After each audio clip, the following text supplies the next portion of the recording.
And that's important. It's critically important. It's important even as we get to today's gospel. Now, I will confess that in most of the lectionaries, today's gospel is a bit shorter and just begins with that discussion where the Pharisees, who must have been friendly to Jesus, come to him and say, "You better run and hide, Herod's out to get you." One of the optional lectionaries is the longer one that we have today, and I chose that because I wanted to talk about this narrow door.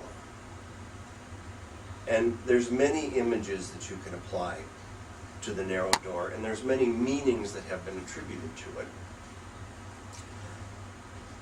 One of the meanings that I don't like is this idea that it's a narrow door so not everybody can get through. That seems to be directly contradicted here. Because Jesus, we have to remember, is always, the only people he's at odds with are the religious authorities, who believe that they will escape through the door. And yet Jesus continually tells them, no, that's not the case. In fact, the only people he really challenges about getting into the kingdom are the people who are absolutely sure they're going to get there, the wealthy. So it becomes, it's easier for a rich man, it's easier for a camel to pass through the eye of a needle than a rich man to get into heaven. So here Jesus says, he's asked, will only a few be saved? And Jesus said, strive to enter through the narrow door, for many, I tell you, will try to enter and not be able. And then a ways down, he goes on when he's talking about the people knocking supposedly at the kingdom of God, saying, let me in, I knew you. In other words, let me in, I'm so good, I know I'm so good, I did all the right things, I did all the right practices. And the person inside says, I don't know who you are. And then comes this huge wave of universalism, really, where he says, many will come from the east and the west and the north and the south. Now imagine, in fact, you don't have to imagine very hard. The Jewish people thought they were the chosen people of God. And many in America, with their God Bless America business, believe that Americans are the new Jewish people. Or at least they seem to by what they say and do. And because I'm saved, I'm going to skate right in, and it isn't going to be a problem. And after all, we're God's chosen people. So imagine today if somebody went to those Americans that believe that way, and believe that God supports this country in a war and doesn't care what we do to our enemies, or God only cares that this country has enough food and doesn't care about the billions of people starving in the world. Imagine if we went to one of those people and said, you know, only the Canadians are getting in. They would be so affronted. They would be so offended because now their whole view of how the system works has been turned right on its head. And while some would quickly try to immigrate to Canada, others would be so offended as to walk away. This is what Jesus is doing to these Pharisees who believe that they've got the shoe in. They're in the door. So, narrow door. Maybe it means that the path to the kingdom of God, and I would say the kingdom of God begins here and now, while we're often fed by being in community and in groups, the entrance is a one person at a time sort of thing. Because opening your mind and your heart while you're fed by others is a very personal thing.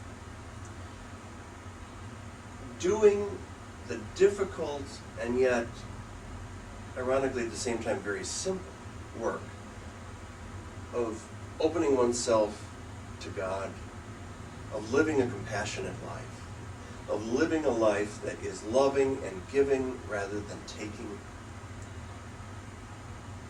Lots of people can talk to you about it, but ultimately it's a decision you have to make for yourself. And if the door is narrow, nobody can drag you through kicking and screaming because you can't get two of you in there. And I think that's a much healthier way to look at this narrow doorway. Where the Pharisees, and our contemporary Pharisees, the religious right, believe that through their legalism and their rules, which are baggage in the end, they can get through the door. The truth is, if the door is really narrow, how are you going to get through there with your 2,500-page evangelical study Bible? In fact, how are you going to get through the door with any baggage?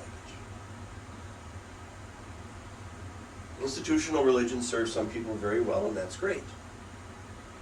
But you can't fit the institution through the door. Non-institutional religion or spirituality, what we like to think we practice here, is great.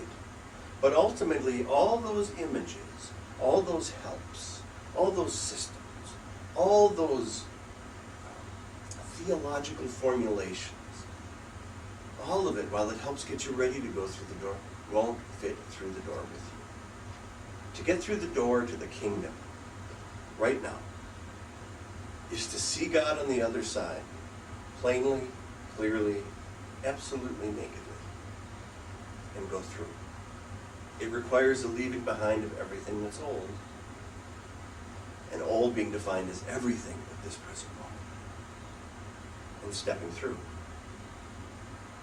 What of the people that God says, I don't know who you are? That's been interpreted as saying they're going to hell. But it doesn't say that. I think what God is saying to those people who are so sure they can get through with their baggage, positive and negative, is that when they hit the door and it doesn't go, God's saying you're not ready. I don't think it means a closing of the door. It would mean a closing of the door if we envisioned the kingdom of God as only beginning after death. But in truth, Jesus was really clear. He talked about the kingdom of God in present tense terms. It's right here. And so when he says to those people, I don't know you, it's not, you're done, out. It's, go back and try again. And whether, as some of us believe, and I count myself as one of those, who is a Christian reincarnationist, I think it may even believe, not in this lifetime. There's so much baggage that you'll never be able to strip it away, but it doesn't mean that any of us can afford to wait to start the stripping. Keep what you need and leave the rest. Keep your eye focused on the light that shines through the narrow door. Not on who's next to you, to the right or the left. Not on who you can drag through because you won't fit. But at that moment, how you can achieve union. And I will suggest to you the way you can achieve it is by helping those around you. By looking at relationships not as a what can I get from you, but what can I give to you. Because in that giving and that compassion, we are empty, in a positive sense. We're prepared to walk through that door. Maybe even today.